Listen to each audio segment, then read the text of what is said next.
Good afternoon. We're going to start this webinar off today, and we are going to record it. We've had a lot of people ask for the recording that couldn't be joining us, so we will get this distributed sometime later this week or next week so that others that aren't able to participate today can watch it. So good afternoon. My name is Michelle Wilson. I'm with the Iowa Department of Natural Resources. I am the REAP CEP administrator and the REAP coordinator for the Iowa Department of Natural Resources. And I'm really grateful to have those of you joining us live to hear this awesome group of individuals that have come together to talk about art in our conservation spaces. I'm going to let each of them kind of introduce themselves as they get to their segments of the presentation. But I do want to give a big shout out. John Berg with Iowa Economic Development Authority and I have been talking about this webinar for a couple of months now, and we're really grateful to have Heather and Lee and Gabby join us because they actually have projects that are on the ground that really speak to this concept of art in outdoor spaces and lots of good information to share with all of the rest of you. So we're really grateful to have them, and they'll introduce themselves and their projects to you as we come forward to it. But to kick this off, I use the phrase meet the audience where they're at quite often in a lot of the things that I do. People who venture out in nature come for many reasons. There are those who want to explore or experience the resource hands-on, those who want to get away from it all and recharge, those that want to facilitate an experience for others, and those that just want to soak up all of the knowledge and opportunities to learn that they can. Nature in itself is art in all of its forms. It inspires, it creates emotion, it drives exploration, it tells a story, and it spurs action or reaction. But sometimes nature needs some help to get its message across. If you think about the total number of people that come to our public outdoor spaces, the percentage that we talk to isn't even a drop in the proverbial bucket. So we have to deploy all the tools, look for other ways, creative ways to share knowledge, help individuals and groups experience a place or a concept. It's artists or organizations like those you'll hear from today that understand the power of art that can help move the message. These images on this front screen are taken at Warren County Conservation Board. My husband, Mark Wilson, is the director there and the artist who welded this American bison sculpture. And he has others on the property as well at the Nature Center. The sculpture is nestled in the prairie, and at all times of the year, you're going to find people interacting with it. Even yesterday, when I went out to take the snow photo, there were cars and people going up to look at the bison to see how the snow was, kind of blown up in those really creative ways that it happens when snow blows with the wind. Cold, blustery, still people there looking at this sculpture. It's the details that artists provide, which you're going to hear about today, that add that element of education that when naturalists or other staff aren't available to tell the story, this art will speak. Just the position of the sculpture tells the story of the American bison. It faces the prevailing wind, and especially in winter, the buffalo face the storm head on. What a subtle but poignant message for the visitors when they come to see it. But I also want to give a brief shout out to a couple of our most famous traditional conservation artists that are really important from a Department of Natural Resources perspective, who drove the narrative and told the stories of our landscape. And we have each of these individuals, we have their art in our spaces today. First is J.N. Ding Darling. I've spent the last year diving into his life for a series of interpretive panels that will be at Lake Darling State Park. He was more than just a cartoonist. Honestly, he was more than just a conservationist. His aspiration was to move people into action through his art. He wanted to be a role model through his words, but also his deeds. And it was because of that first federal duck stamp contest that he held that we received funding to be able to do a lot of the wetland work still today within our state. And this past fall, for the first time at the J.N. Darling Institute at Drake University, they held the duck stamp contest. First time. Amazing that it's taken this many years to get the duck stamp contest held within the state that had the artist that kind of put it all into place. But his art lives on. And one of his students was Maynard Reese. And he, greatly influenced him and his artwork And Maynard went on to create 5 of the duck stamps with the duck stamp contest that he had. But for us in the fisheries world, he was actually more important than that because he created all of the watercolor drawings that went into the Fish of Iowa book that is on the library stands of almost every office that I go into across the state, and probably in many of the County Conservation Board nature centers at all as well.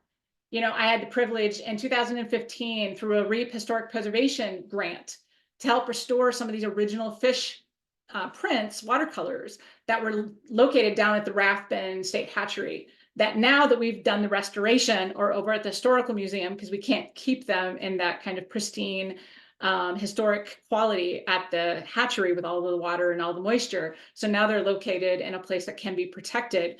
But just getting to know him back in those days when we were doing the restoration of the art, he also wanted to move people with his art. He wanted people to learn, to do something with what he's created. And I think that is one of the big things. But he also made this quote to a newspaper back when he was 93, a young 93. I had a neighbor in Arnold's Park who was somewhat of a naturalist, though he was actually a carpenter by trade. He taught me how to collect butterflies. I was collecting butterflies at 3 and 4 years old, and I got very good at it. I learned their flight patterns and everything else. I was drawing ducks and other animals at an early age. This is what led me to be an artist. Sometimes it's about how people connect with nature that can spur a whole different level of art, whether it is poetry.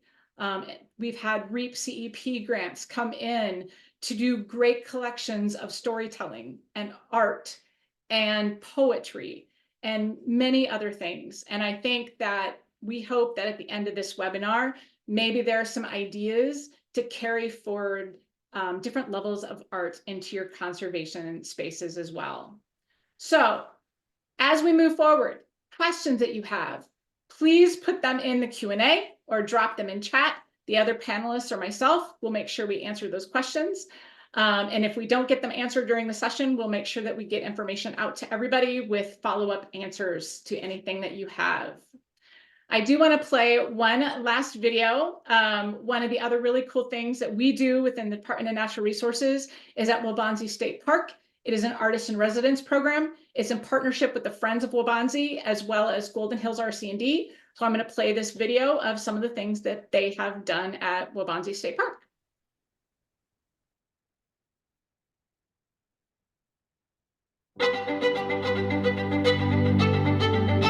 If I had to describe the Artist in Residency program in one word, it would be adventure. This lets you come out and really explore, see what there is to offer, and explore within yourself too, within your medium. I would recommend it to anyone.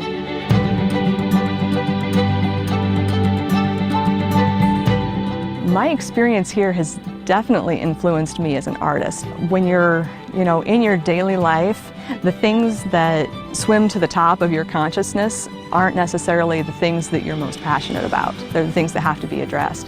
And so it's absolutely wonderful to be able to remove yourself from that and get into an environment that is so natural and so beautiful and so clean, and follow where your thoughts go. There's really no better enmeshment of the human world and the natural world than through art. Art is a great way to interpret nature. The artist, on one hand, gets a great working environment and an inspirational setting. What the park gets and what the public get from the park is a more diverse interpretation of natural themes and beauty.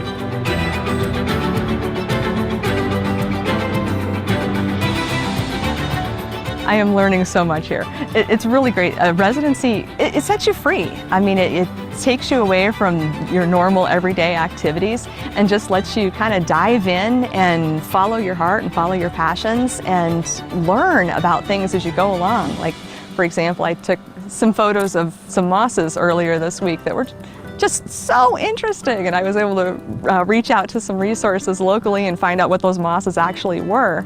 So I'm learning as I go along too, which is really satisfying.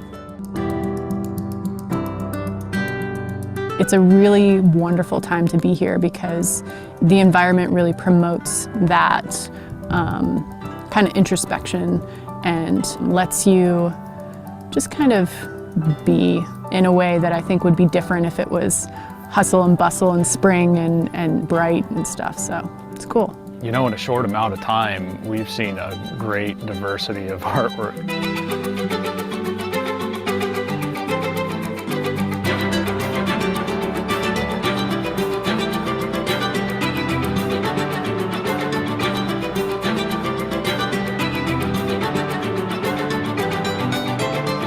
As an artist coming into a residency and coming into a park like this, you also need to understand that you have a responsibility to make the experience beneficial on both ends. And I think that that's something that if you're applying for a residency, you need to keep that in mind. I would encourage anyone with an artistic inclination to consider some type of an opportunity like this, an opportunity to step away from your normal life, just even if it's just for a day or two, and take advantage of I don't want to use the word leisure because it sounds frivolous, but take advantage of a little bit of personal freedom to follow your interests and really pursue it. Indulge in the focus and see where it takes you. People come to a place like this and they get a feeling, but I think that art in all of its various forms helps them put a purpose and a name to that feeling and helps them take it home with them. I would say it's an enlightening thing to bring a program like this into a place like this.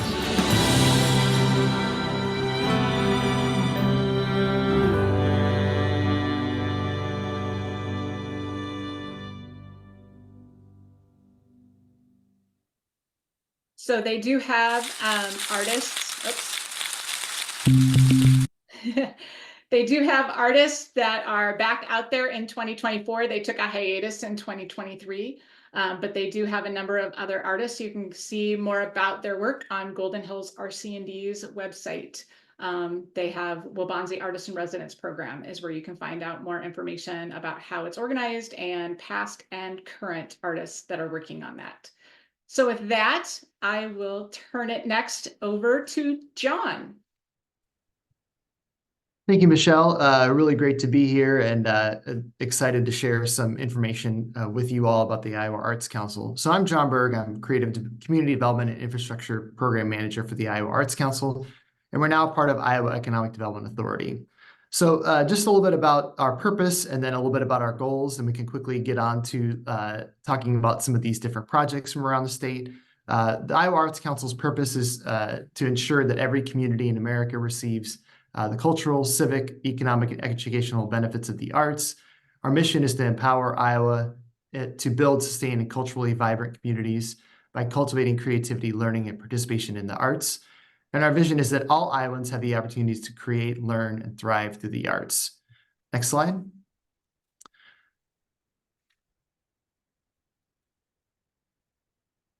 So as a part of what we do, we are federally funded through the state and through the National Endowment for the Arts, as well as through regional arts partners like Arts Midwest.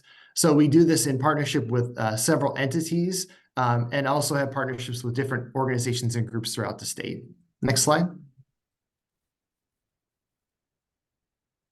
So one of our goals is to create, and like I said, build an arts infrastructure that reaches every corner of the state. We do that through accessibility of grant opportunities, serve as a resource hub and connect and support the field, boost our outreach and service to underrepresented communities, and increase access to the arts through K through 12 lifelong learning and arts experiences. So this connects with a lot of the work that you all do. Next slide. Our second goal is to grow a sustainable and thriving ecosystem for the arts in Iowa. So as you're thinking about our arts opportunities to the Iowa Arts Council, be keeping that in mind. And through our actions of building capacity, sustainability, and resilience of arts organizations, focusing on artist support systems, and cultivating arts leadership. Next slide. Our third goal is to support and champion Iowa's creative economy. And we do that through communicating the public value and impact of the creative economy, promoting career pathways in the arts and creative fields, and investing in creative projects that enhance the cultural identity of communities and districts. Next slide. So just a little bit about who we serve. We serve artists, organizations, communities, and schools through grants and fellowships, technical assistance networks, statewide conferences, and as well as exhibition and commissioning opportunities. So periodically we host statewide conferences. We'll be having one coming up in June in Ankeny at the FFA Center. And we also focus on a conference that's biennial in alternating years that supports teaching and fine arts and teachers. Next slide.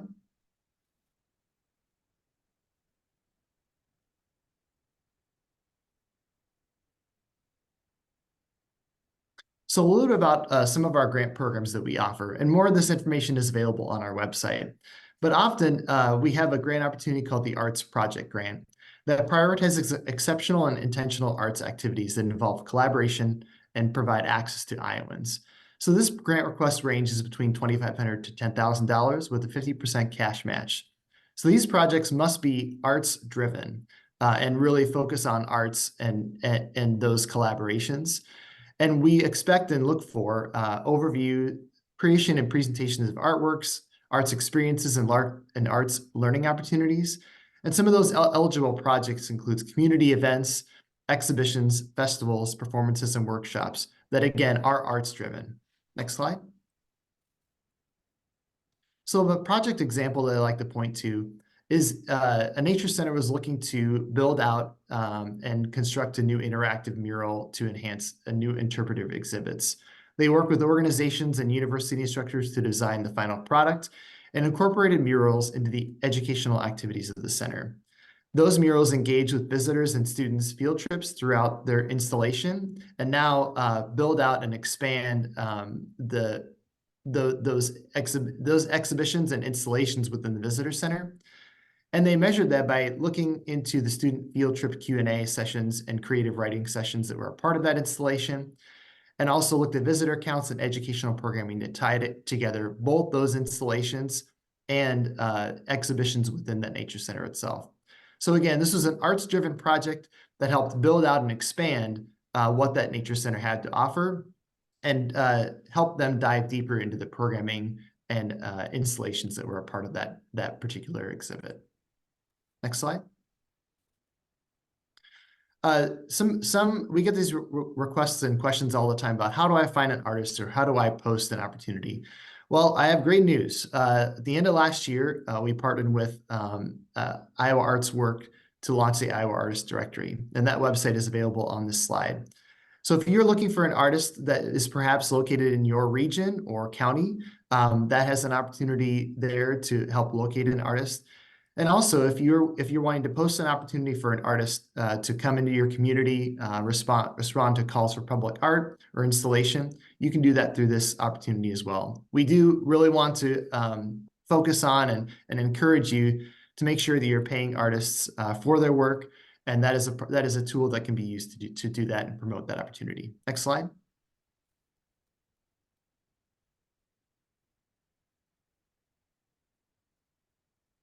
Finally, just have that contact information up here on the screen. If you have any questions about how to engage with artists, questions about the grant opportunities we offer, or some additional questions about our programming, feel free to reach out. And again, happy to participate and answer your questions. Thanks.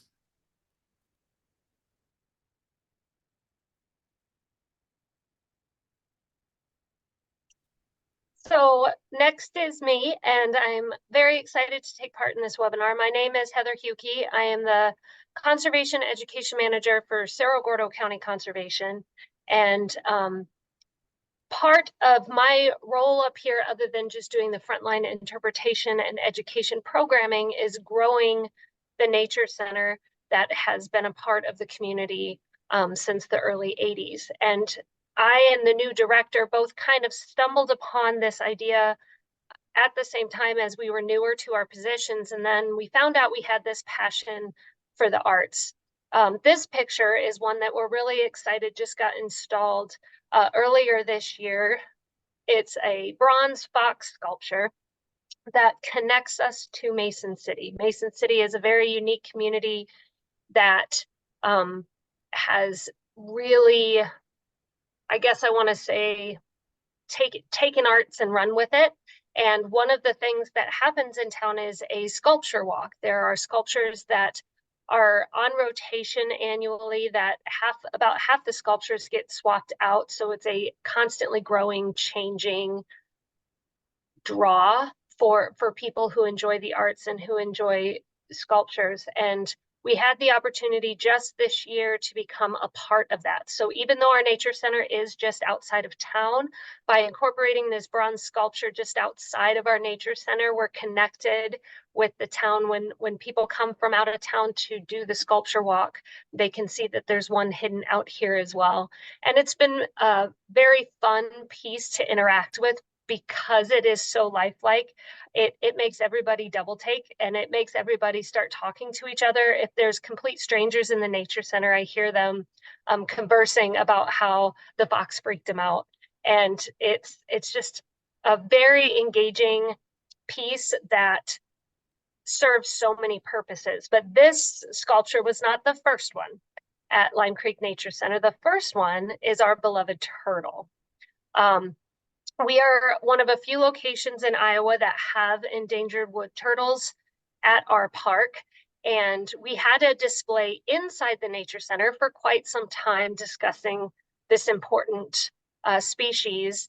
And we had a local artist that had a tragedy fall upon him, and he wanted to celebrate the loss of a loved one by creating this art piece for us. And it is a larger than life turtle. You can get about 3 to 4 children riding on it, and it's completely concrete. The artist is his medium of choice is concrete, which is a beautiful connection to space because Mason City was basically brought up on concrete. That's what is our claim to fame in North Central Iowa.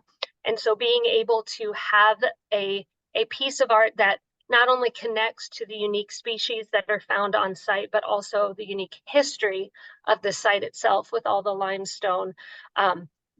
We like to claim that this is one of the most photographed turtles in the state. I'm not sure if that's true or not, but unfortunately it sits right outside of our director's office. So it's quite a distraction as well, because it is by far one of the most popular things people come to see at the Nature Center.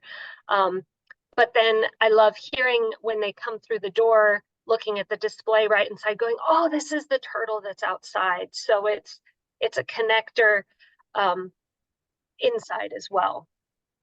So then we continued our journey, next slide, to figuring out how to bring the exterior and the interior together. We had a few trees lose the battle with life, and instead of just chopping them down, we decided to have a chainsaw artist come and do 2 different pieces. So I just want to highlight this one. We wanted to celebrate pollinators, but in a little different way rather than the butterflies, because inside the Nature Center is a live education hive. So we thought how better it would be to just celebrate what they're going to see inside by seeing a larger than life version on the outside. And when we had our 2 trees sawed, it was so fun to watch the artists interact with the public, and the public ask questions about, well, why are you doing that, and what's the purpose of the bees, and those 4 stupid cute bees on there. He actually created those in his workspace and brought them out, so they're not part of the original tree. But because of that, he had some extra bees, so we hid them around the building, trying to give people something to discover. We always want to try to save something for later. So this is on one side of our Nature Center, and on the other side there was a big forked oak that died, and we had just 2 eagles carved at the top. We had another artist who is into photography come and do videography of the carving, and inside the Nature Center we kind of have a sped up version of the whole process. And everybody thought the eagles were nice. The eagles are great. You've seen eagles on the tops of trees, but it was a secret to connect another art piece that we had commissioned on the opposite side of the Nature Center. Next slide. So the eagles were preparing for our second concrete piece at Lime Creek. So this is our take on the bald eagle nest that you can crawl into, you can walk into, but it is completely made out of concrete, again, to pay homage to our roots on this place. But what I had fun doing with the artist is dreaming up what else can be an eagle's nest other than stick. And not only is this a ADA accessible eagle nest that anyone can go into, but once they walk in or roll into the eagle nest, there is so much more to discover. Lots of little hidden nuances, and teaching the artist that eagle's pellet, no, I don't want you to make eagle poop, I want you to make an eagle pellet. It was such a fun connection to have with that individual. So if we kind of zoom into the nest, I want to highlight a few things that the artist did in this piece. The first one on the left is showcasing some of the leftovers. So this was very important to me to be able to teach with this installation, be able to use it to explain all kinds of things. Not only are there, a dead fish, dead rabbit parts, but there's cottonwood borer beetles because they're cottonwood trees that the nest was built in. But the other thing was the snake. The snake was one of the most important parts to me. And I had a discussion with the artist about what the snake should look like. And it brought me back to when I was a guest speaker at the Iowa State, I'm probably going to get this wrong, medical biological illustrators, the artists that draw the textbooks. I would always guest speak in their classroom and discussing to the artists how important the positioning and just how they represent the organism plays a huge role in people's feelings and connections with that animal. And the artist who made this beautiful bull snake for me said, Heather, it was funny. The only way I could get you to like its face is if I made the snake smiling. And I look at it and it makes me laugh that he thinks that the snake is smiling in this image, but it's true. It's allowing the artist, giving the artist the knowledge that they hold power in what they create in determining the story that is told, and allowing them to discover what feeling they want to bestow upon the organism, whether it's a feeling of fear or wonder or anything like that. So yeah, this was very exciting to watch the whole process. And we're still in the process of creating the educational signage to go along with it. We want to also make it artful, and understanding that signage can also be a piece of art. We plan on having him make another cottonwood, but then on the back side it being raw concrete. So the front side will be all info eagles, and the back side will be all info Mason City history and concrete industry. So just thinking creatively on how you can marry education with art is the big takeaway on this. And I don't want to take up much more time. So last picture, I promise. A lot of nature centers have murals inside them, as Lime Creek has a bunch.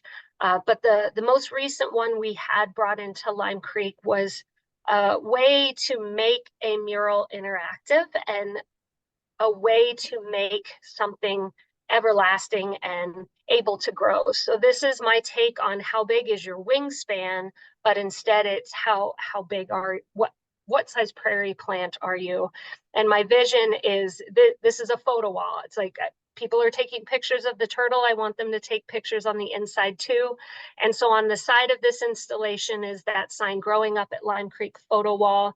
And I've already had moms say that this is where Every summer break picture is going to be taken until graduation, and I just can't wait to see people connect with being a part of the displays inside. So coming up with a way to make them feel a part of the imagery was important to me as well.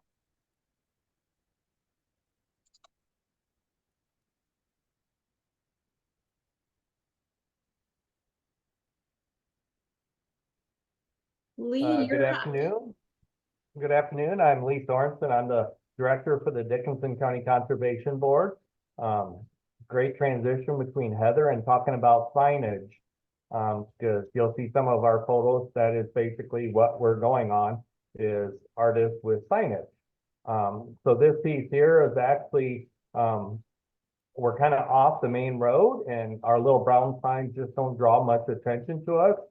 And so we looked at this piece as a billboard, so to speak, but the billboards aren't allowed along Highway 71. So we said, what can we do in an artist standpoint that will draw people to our nature center? And so we had this sculpture designed and implemented. It's a great feature, and it's also part of our branding. With Dickinson County, one of our biggest things is pollinator education. And so it just helps brand what we're marketing to the people. They look at that and they're like, oh, butterflies, you know, butterflies are important to the nature center. And it's a beautiful sculpture that people really take notice of.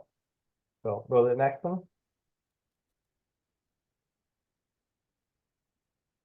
So we kind of went all the way through branding to the nature center. You can see it's kind of the same type of sculpture with the butterflies to know kind of where they're going. And it's just all throughout our nature center, we have this artistic component of beautification and aesthetics. And people are like, wow, you know, why are you guys doing butterflies? What's the importance of butterflies? And so it just gives another avenue of people that don't necessarily think the nature center is for them. It gives an artistic component to get another group of participants out to our nature center. Okay. This is another one. This is in front of our Major Monarch Lodge. Of course, Major Monarch, so it's a monarch. And we, like Heather, we see people coming to just photograph this. Just to come out and take pictures around it and stand around it. It really catches their eye. We've had probably 20 people ask where we had this made, that they want to make it at their house. So they see that it's a very simple tool to bring people out to the outdoors into an artistic element that they just normally don't get. Okay.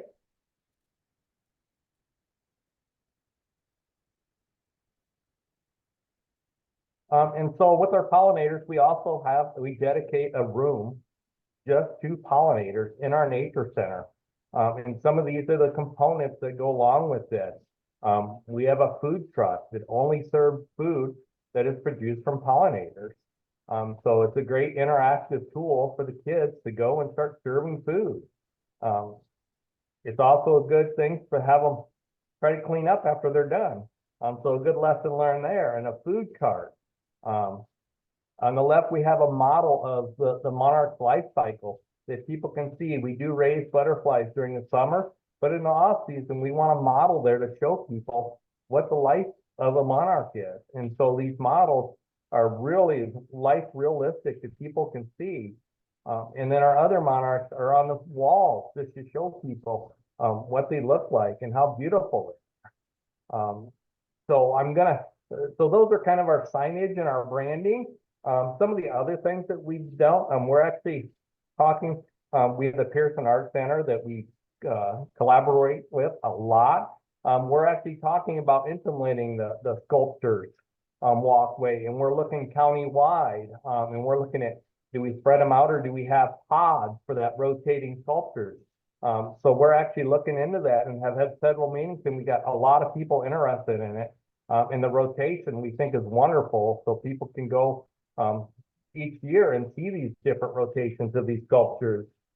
In the past, we've had local artists actually show their artwork in our nature center. for pictures and paintings, and they actually can sell them. And so that's another avenue that we brought art into the Nature Center. It was no work for us other than we hosted a place for them to put these paintings.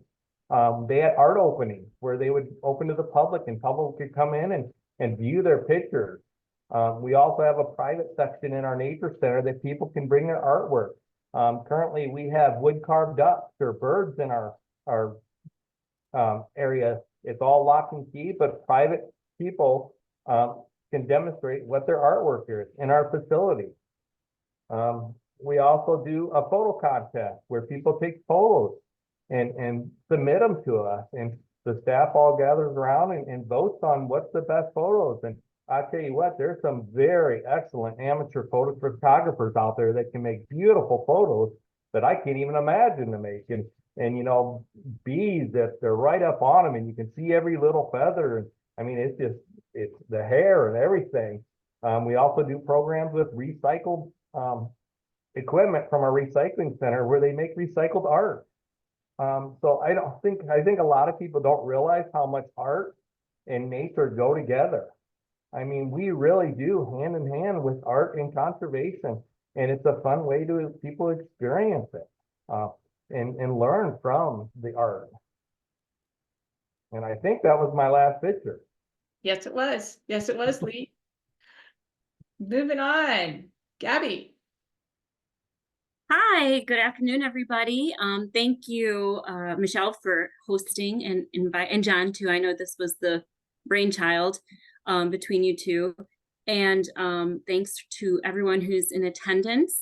So my name is Gabriela Torres, Gabby Torres, and I am an abstract artist based out of Clinton, Iowa. And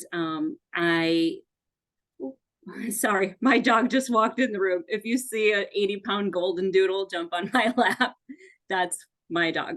Anyhow, I'm an abstract artist based out of Clinton, Iowa, which is my hometown, born and raised here. And I specialize, in addition to doing abstract paintings, I do a lot of public art projects and really am focused on creative placemaking and finding spaces and places within my community and bringing art into those spaces to activate them, to bring awareness to them, and to just create experiences for people in Clinton and hopefully inspire people to come visit Clinton to visit those places. So that's a little bit about me. Oh, and I want to mention that I am super honored this year. I am an Iowa Arts Fellow. So that has been just an incredible honor. And I believe I'm the first Iowa Arts Fellow from Clinton, Iowa. So that's super exciting as well. So I am here today to talk about my current project with Clinton County Conservation. It is a multifaceted project that incorporates all types of elements. I've been working very closely with Jessica Steinis. She is a naturalist with Clinton County Conservation. I know she's on this webinar right now too. She's in attendance. And we have been working together to basically create an art project using all natural materials that we've been foraging for throughout the summer and the fall, and using those materials to then learn how to create natural pigments, dyes, and inks, which I've been using those pigments, dyes, and inks to create a body of artwork that will be displayed at Rock Creek Nature Center. We'll have an opening reception and be a very traditional sort of art opening. And then those pieces after a month will come down, and then they will go out into the various Clinton County parks, Clinton County Conservation parks around our area. And the idea is that they'll become outdoor art galleries. So I know Heather was talking about discovery. It's a very similar sensation of being along a trail and hiking and then discovering this outdoor art gallery with art that was created by things that you are seeing around you as you're hiking out in those places. So that is briefly the project. I'm sure I'm missing a lot about it. We do have a couple videos that I think they were produced to sort of inform people about the project. So we can go ahead and press play on that.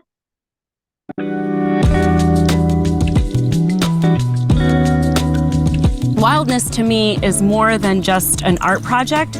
It is a celebration of where we live My friend Jessica Steinis, who's a naturalist with Clinton County Conservation, had contacted me and was wanting to do a collaboration. I came up with the idea of foraging in our conservation parks, looking for rocks, stones, berries, wildflowers, anything that we could get our hands in that we could then turn into natural dyes or inks or pigments, and then using those pigments to create a body of work that celebrates the natural landscapes here in Clinton County.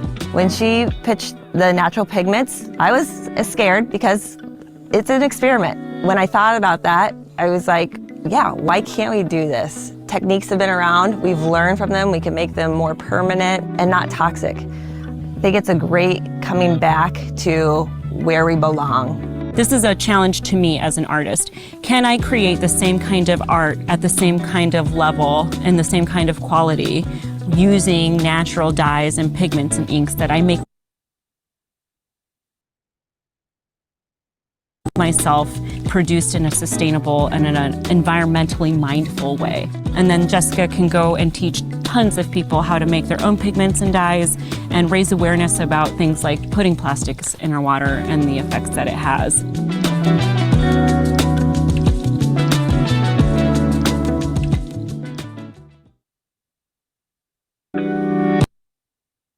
So yeah. Oh, oops. Oh, no. Okay. So yeah, that was a brief intro to the project. We had that filmed right in the early days when we first started foraging. And essentially this project, as I mentioned before, and as it says in the video, is meant to celebrate the natural landscapes that we have here and to also raise awareness of these places. I think, you know, even when I first started out, I wasn't aware of all the incredible conservation parks that we have in Clinton County.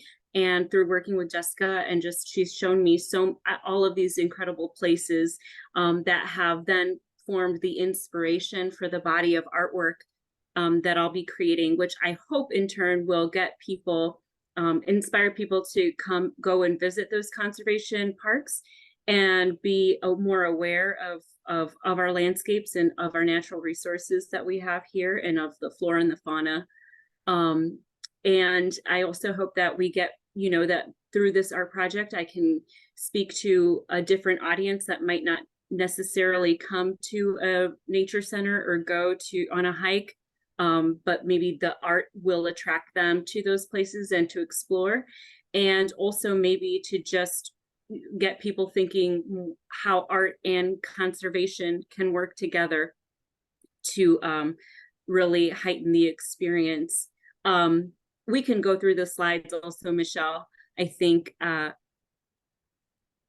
these are some of the ways this project has already been successful in that is we've been going on a lot of foraging trips and those were always open to the public. And so we always invited community members to come out and to join us. We can go to the next slide.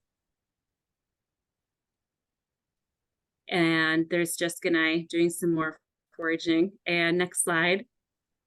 I think this is one of my favorites. Yes, the berries, the messy hands, pokeberries. And so and we've had people come and join us and really be with us along the way as we've been learning. We're basically, I always tell Jess that we're building the plane and flying it at the same time, but it's just been a really joyful experience of discovery. And I've learned so much working with Jessica. And so I'm really proud of this wildness project. It's really been an incredible experience. Another aspect to this project is that Clinton County Conservation donated our cabin at Miss Elkton. And so I was allowed to work out of that as a studio for 8 weeks. And Jess and I did so much work while we were out there. Jessica was in charge of doing all the dyeing. So we have 69 silk panels, organic silk panels that Jessica dyed, and then I would paint on them using the inks and things that we created. And so it really is a multifaceted project. It's been an incredible experience. It's still ongoing. And it will wrap up in the summer once the panels go back out into nature. And I have just been really honored to be able to work closely with Jessica and also learn this have this knowledge now of how to create things that in a way that is, like I said in the video, more environmentally mindful. And I hope it helps other people become more interested in learning those types of practices as well. And there is so much to this project. I could probably speak on it for an hour and a half at least, because it's been such a big thing. But I think this next video, this is the most recent video we had produced. We have a film team, and they come and check in on us every once in a while to see how our progress is going. And so this is when we were at the cabin, and I think it's a nice little wrap up. And I'm happy to answer questions, or if you have more questions for me, or just Michelle can give you my contact information, and I'm happy to speak to anyone about this. So.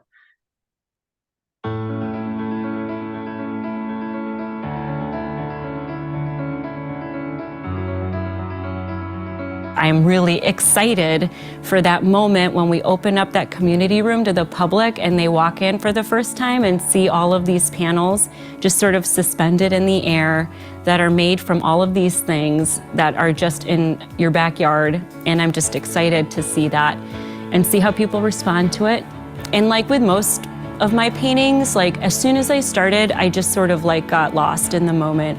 And I wasn't worried about whether it would work anymore. I wasn't worried about, you know, if it would be beautiful. I just was enjoying the process and really loving the fact that all of these things came from the outdoors, and just excited for what would happen. Really hard to get some stuff and get it when it was in bloom, but we were able to get some goldenrod, and you also had to research how to preserve it. So how do you preserve these colors when you're not ready to dye with them? And so you'd have to research, okay, here's this is how we preserve it. So with goldenrod, for example, you had to harvest it when it was yellow, had the yellow petals, and then you had to stuff it in freezer bags and then submerge it in water. And so I have like a goldenrod ice cube. These pokeberries, that's been my most favorite discovery, and that creates this really vibrant purple, which is also my personal favorite color. I love purples. And so being able to make that and use it, and it's definitely a dominating color in all of these panels, that's been the best discovery. Also, I think just seeing what Jess has been able to do with the dyes and just the colors she's able to produce. I just remember when I first started dyeing the silk, and I was just so excited to show Gabby because I got this really pretty gold color, and with the silk it was just had a sheen to it, and I couldn't believe that raspberry brambles, you try to avoid brambles for the most part, and so I was just so surprised at the color that it gave me, that it was just exciting. It was exciting every time you put in cloth and it comes out a different color. My hope is that when people come in to see the exhibit and the installation, that they just, you know, I just hope it's like this sense of awe and wonder, you know, or just like sort of taking them outside of themselves for a little bit. You know, I really just, that's really my big hope, is that they walk in and are like, oh wow, you know, or it just seems playful or something just different from your everyday life. And also something different than what you generally expect from an art exhibit. You know, none of these are framed, none of these are meant to be permanent. They're very ephemeral, and that's intentional. And so it's just this moment in time, really. That's what these panels are. It's capturing a really specific moment in time, and then it'll go away. And so I just kind of hope that when people experience it, that they get that sense of sort of magic, that this is just a little piece of magic, and it's very brief, and then it goes away, and they'll always have that memory of that experience.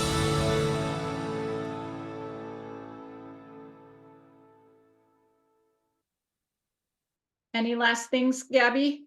No, not really. I think,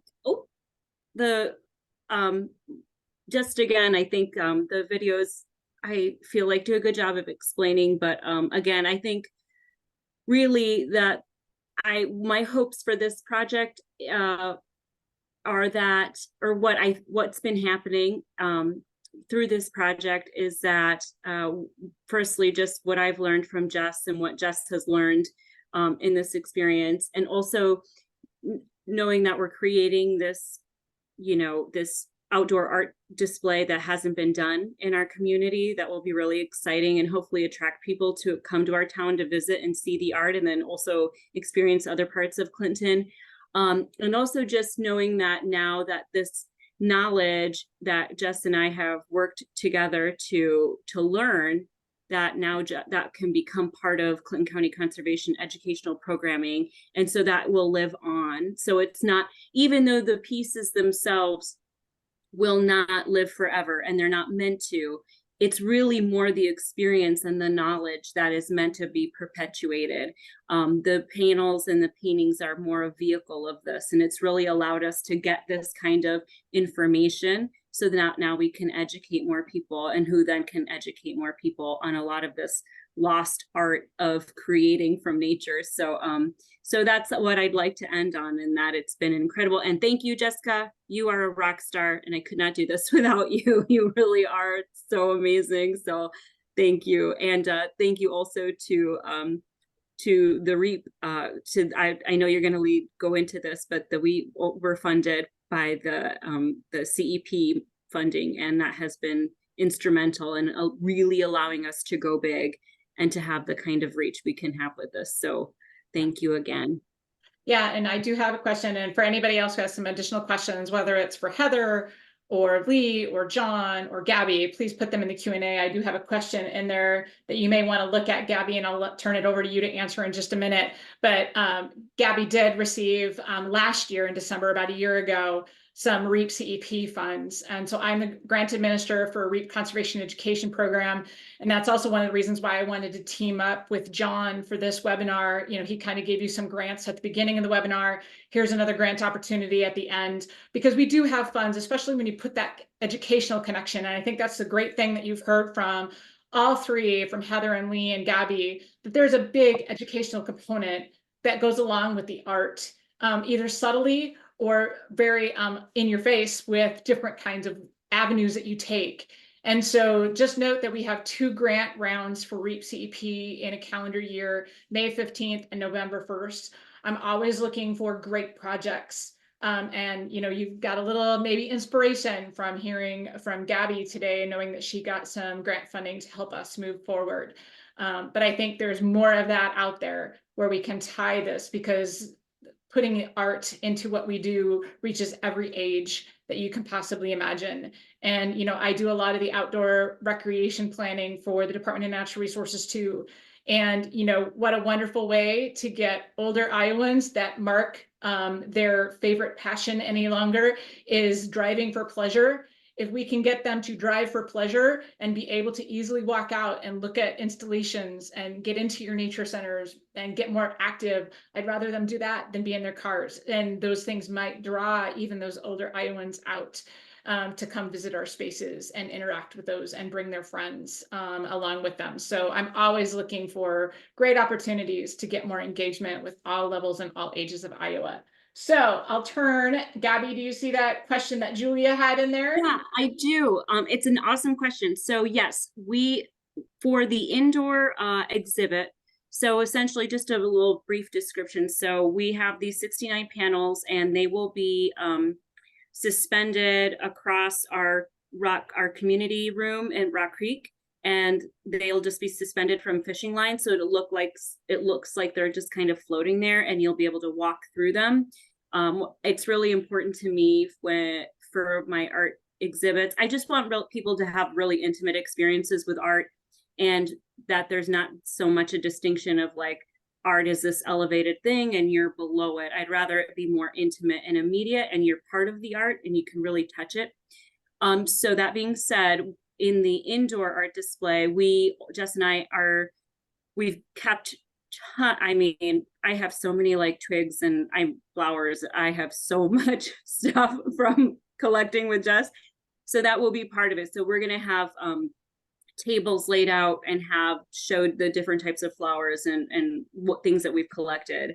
And Jess has this incredible book that she created where she has like written down, detailed like this is what she used, this is the dye, or like how the formula and a panel and what plant she used to create the dye. So that will be there so people can flip through that, and they can touch all the things that we used. And so yeah, there will be that element. I think that's super important, so that way people can become more connected to the things that we're using, and maybe hopefully be inspired to go out and try to find them for themselves. Awesome. And yes, Tiffany, we're going to have all of the names and contact information for the people who were on here today. We'll have it all tagged with the video when we release the video and get that sent out. So if you want to ask additional questions of those individuals, you can reach out directly to them. Any other questions by anybody?